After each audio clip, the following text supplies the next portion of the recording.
това е идеята на законопроекта и значи децата от музикалната училище да се получават някъде. Добре дошли на този наш малък празник, защото често темата за толерантността е доста тежка и по принцип притеснителна. Затова, за да избягаме от клишетата, на нас не се иска да превърнем в един малък празник на изобилие, защото творчеството е това, което ни кара да празнуваме толерантността, независимо от своите различия. Разбира се, ще има едно стандартно представяне на проекта, който е изработен в Сдружение Независим живот. Но всъщност акцента, който търсим е, че всъщност чрез нашата независимост и чрез това да имаме лично мнение и лично присъствие, можем да се освободим от предразсъдъците си и едва тогава да бъдем толерантни. На днешния форум ще предизвикаме децата да излязат на нашата сцена за толерантност, за да могат те на езика на изкуството да апелират към всички останали за по-добро разбирателство и за по-висока гражданска активност, защото гласа на младите хора трябва да бъде чуто. Ние проведохме серия от групи в Добрич, Варна и Бургас и младите хора споделиха, че отношението им към по-различните е много толерантно, като то предизвиква желание да ги подкрепят, желание да ги разбират повече и да се обърнат към самите себе си в посока на това, аз бих искал да се сприятелят с тези хора и какво мога да науча от тях. Моята майка също е човек с някакви видове неограничения, но проблеми в придвижването, тя има и научихме моите двама сина как да гледат на живота през призмата на творчеството, тъй като на 62 години започна да рисуват. И това е начин, по който общуват абсолютно пълноценно един с друг и дават примери на всичко останало.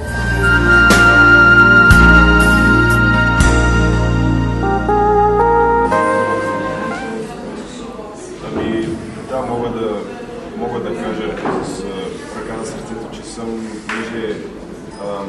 и аз считам като различен, понеже в този свят хората на изкуството са много различни и че трябва да сме толерантни към всички. Различността не е нещо лошо. Да само и там да ще го сложим нещо много. Да не пречи.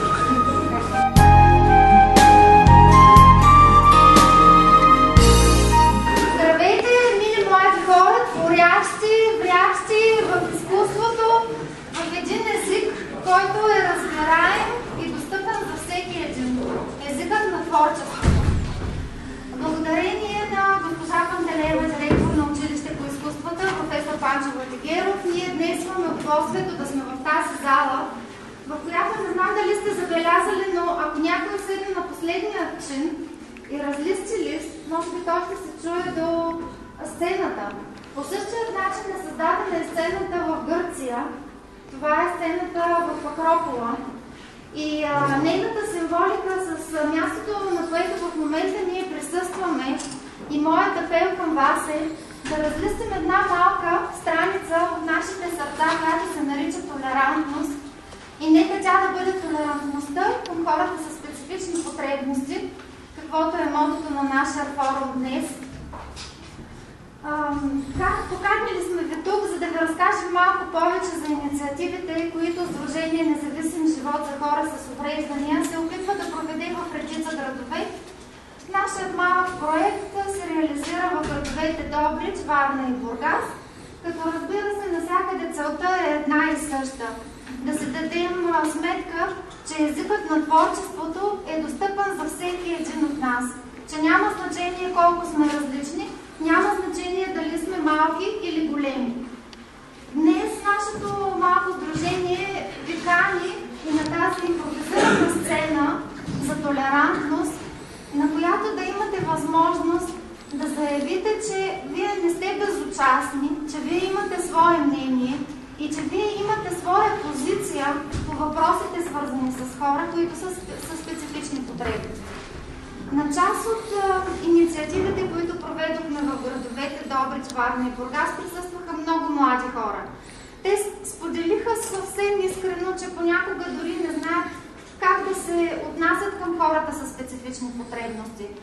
Че душата им иска да бъдат съпричастни, да бъдат полезни и да помагат, Но именно форума днес ще отвори и една неподозирана страна на нещата.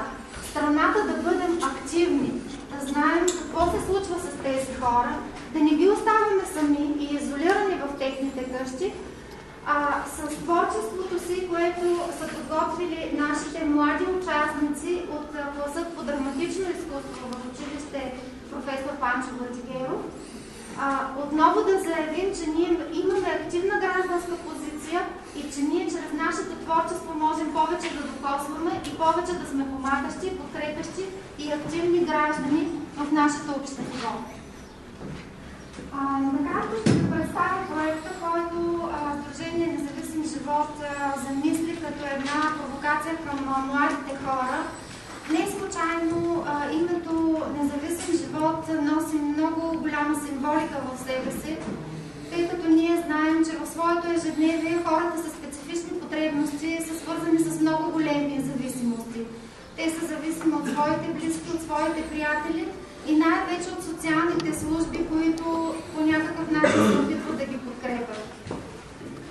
Продължавайки да стоят обаче в пасивна позиция, не заявявайки своите потребности и не търсейки подкрепа от всички участници, каквито сме и ние, участници в гражданското общество, те ще продължават да бъдат изолирани.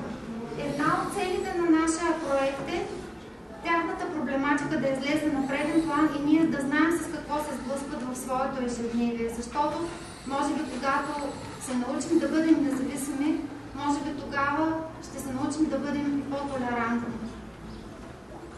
Животът като малка сцена за толерантност.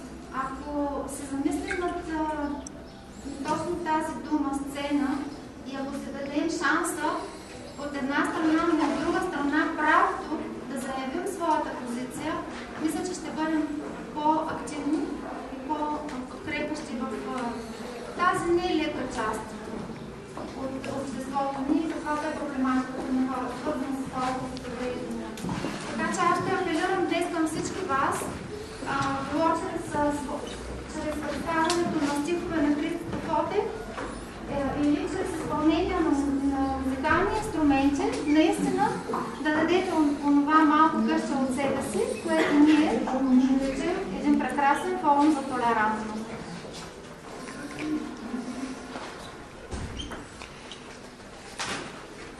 Сега малко ще изпадна в така по-официалната част на проекта. Виждате, че основната цел е отново да провокираме вашата по-активна гражданска позиция, вашето участие и вашата запознатост по темите, свързани с хората с увреждания.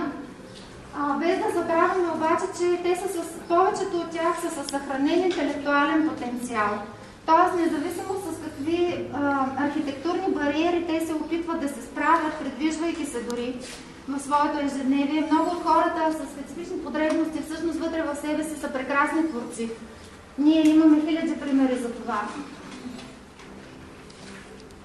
Подцелите на проекта са, обединявайки се, заявявайки своята гражданска позиция, да потърсим партньорство с местните власти, да поднесем пред тях своите препоръки, как младите хора и хората с специфични потребности не е добре да остават в страни от решенията на институциите, а е добре да бъдат провокирани самите те да взимат участие в законотворчеството.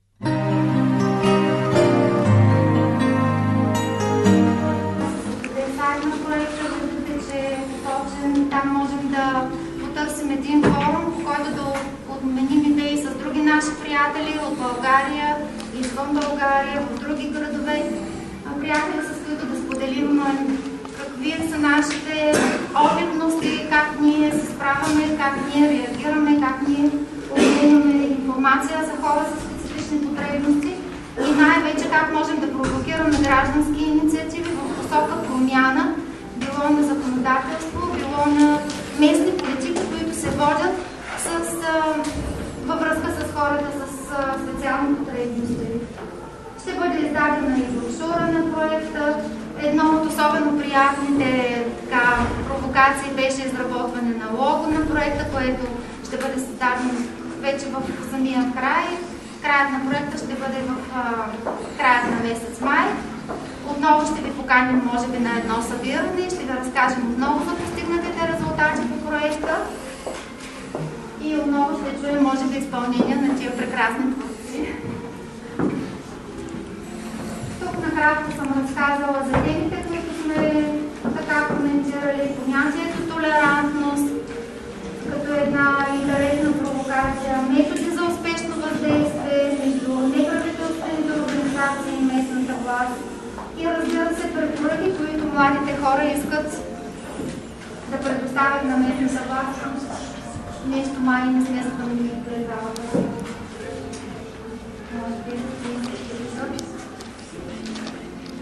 Във Варна, разбира се, също коментирахме тези теми, като разглеждахме и голяма част от нормативната база, свързана с хората с специфични потребности. Това ние как можем да се включим, за да бъдем по-активни в промяната, свързана с тях. Няма да ви обещавам в много подробности. Кратък снимков материал съм представила. Разбира се, на сайта на проекта може да се запознаете с повече подробности. И сега предлагам да преминем постепенно. Здравейте на всички участници отново. И сега предлагам да преминем постепенно и с добрите практики, които има в България и които ние успяхме да намерим, за да споделим с нас.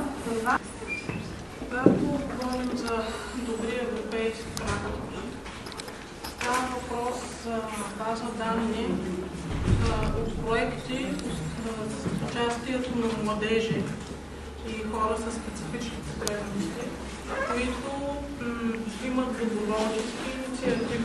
Например, в България скоро ученици представяха различни видове танци, от които другата част говориха за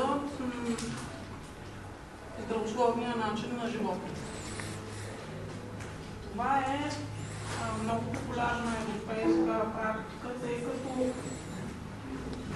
в Европейския съюз всички страни членки много държат учениците, които са в техните учебни заведения, да бъдат много добре информирани за реалните здравословни проблеми и реалните причини, които биха довели до такива проблеми, като това се извършва под формата на глобална дискусия или форум с участници от всички учебни нива. Друга интересна практика е свързана с така наречения междукултурен диалог, или казано по-просто диалог между поколенията. Вие знаете, че между родители и деца често има някакви неразбирателства, като те влизат в така нареченото официално обучение за начин на живот. И целта на европейската практика, свързана с междукултурния диалог, е именно да се установи диалог между деца, родители и прародители, за да се намери общ език и да няма проблеми. Друга интересна практика, която се прилага в Европа, е свързана с мобилността на младите хора с цел тяхното активно участие и информираност за различните начини на работа в различните учебни заведения. Лично аз съм била на такъв тип проект, обмен на опит между България и Египет. Значи, когато бяхме на тези мероприятия, се запознахме с начина на преподаване в техните учебни заведения, както и с културата на страната. И също така видяхме как се отнасят хората в тази страна към тези, които са със специфични потребности и споделят общо творчество. Друг пример за реализиране добри практики в България специално, това е с срещата на 10 организации за работа с млади хора и ученици от Италия и България, където група от ученици в първата част от този проект посети институции, които работят с младежи в неравностойно положение.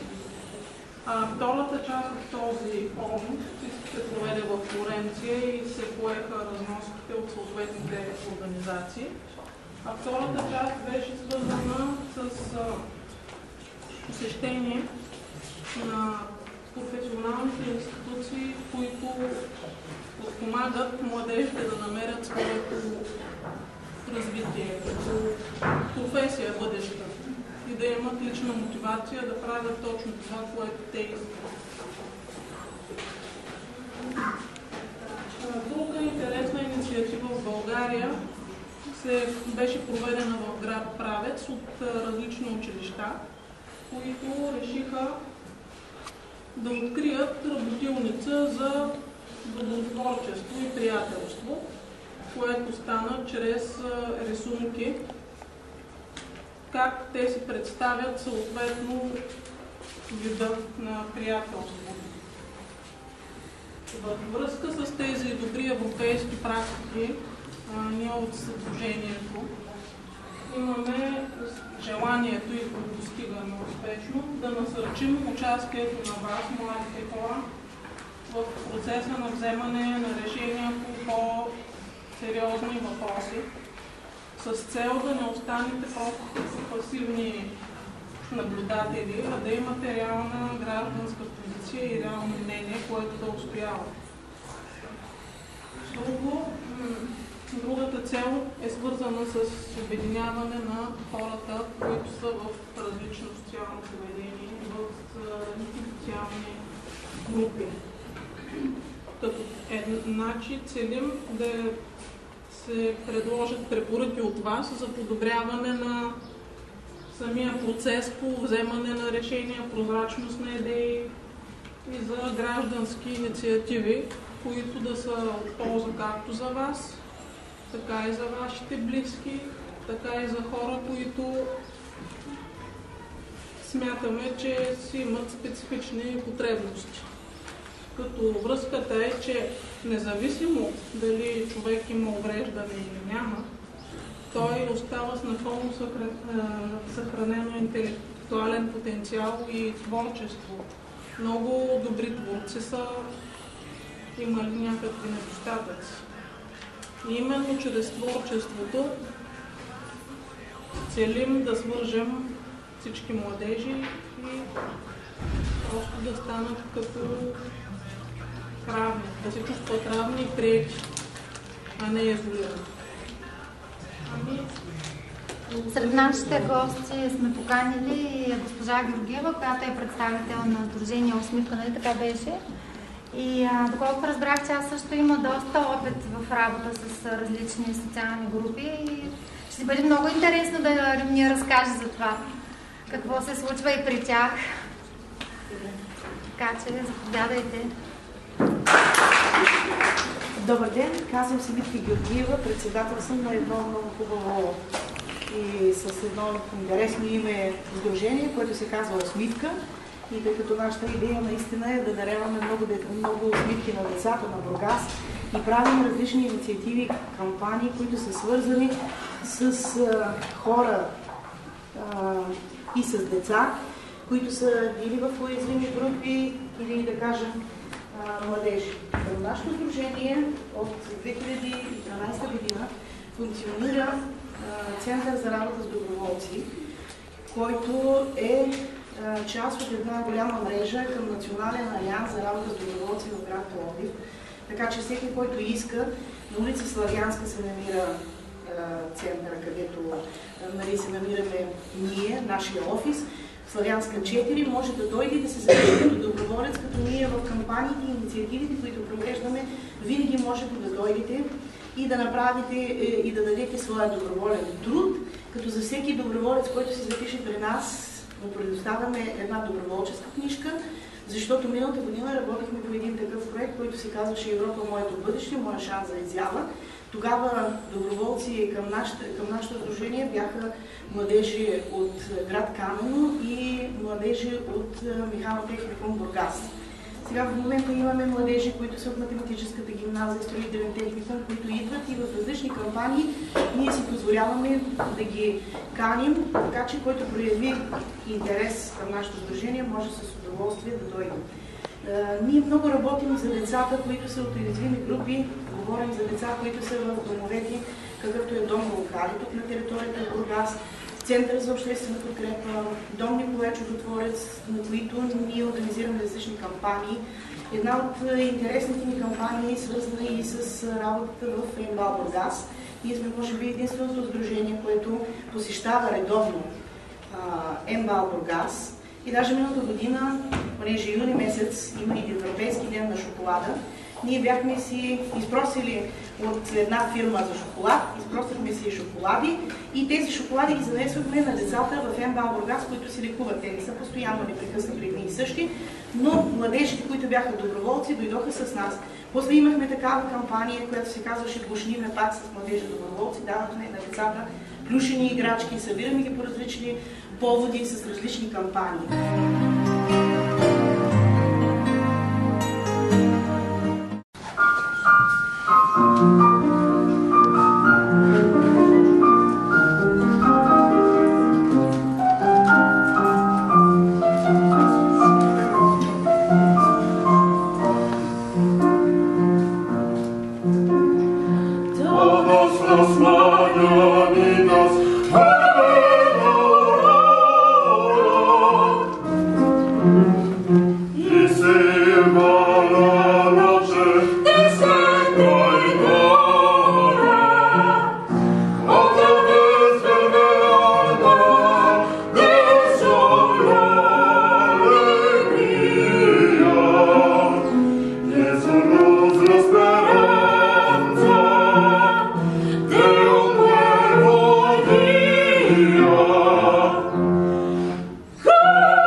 винаги най-неочаквано прозорците ще изпълня в тъмното. Не става изненадано от стола си. Не падай в ръцете ми.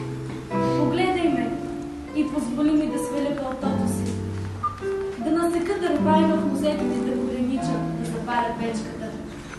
Над говора ми се склони усмихнато, на дрехите ми, книгите ми, мислите.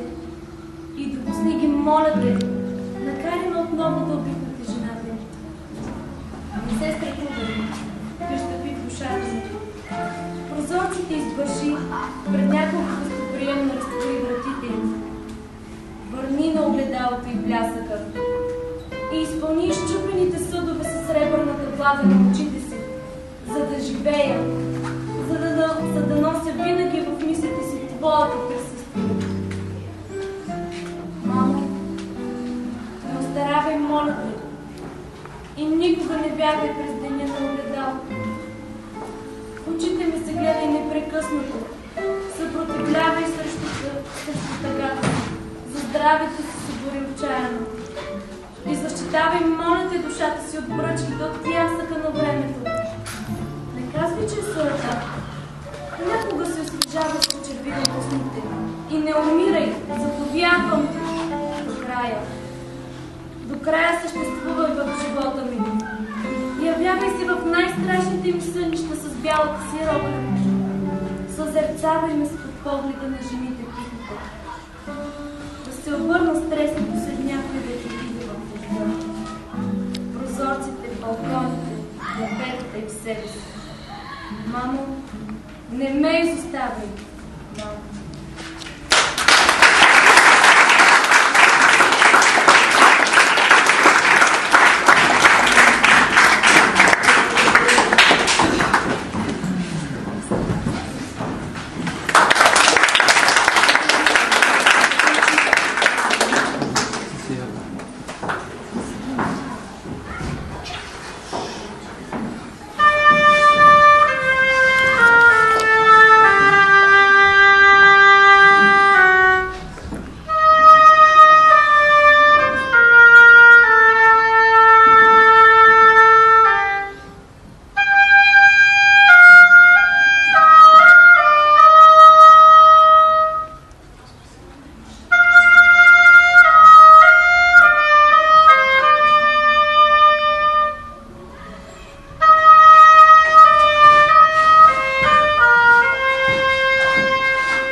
Колко си хубава!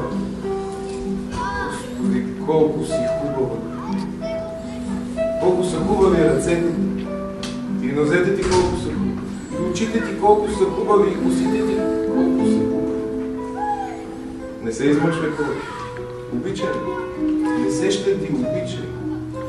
Обичай ме с истинската сила на ръцете си, нозете си, очите си, с цялото изящество на техните движения.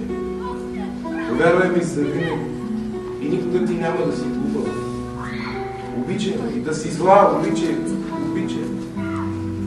По улиците, след това по стълбите, особено по стълбите си хубава. С дрехи и без дрехи, непрекъснато си хубава. А най-хубаво да си в стаята. В тъмното, когато си с гребен и гребена такова в косите. Косите си са пълни с електричество. Докосна ли ги ще засветя в тъмното? Наистина си хубава, повярвай. И се старай до края да си хубава. Не толкова за мен, а за себе си, дърветата, прозорците и хората. Не разрушавай бързо красотата си. Среди ми подозрения. Прощавай ми внезапните пропадания някъде. Не прекалявай, моля ти, с цигарите. Не ме изгубвай никога, откривай ме. Изпълвай ме с детинско изумление. Много да се ударя в ръцете, в нозете ти, в очите ти, обичай. Как искам да те задържа за винаги. Да те обичам винаги, за винаги. И колко ми е невъзможно. Колко си ти пясъчен. И моля те, не казвай ми, че искаш да ме задържиш за винаги, да ме обичаш винаги и за винаги. Колко си хубава. Господи, колко си хубава. Колко са хубави ръцете. И нозете ти колко са. И очите ти колко са. И косите ти колко са.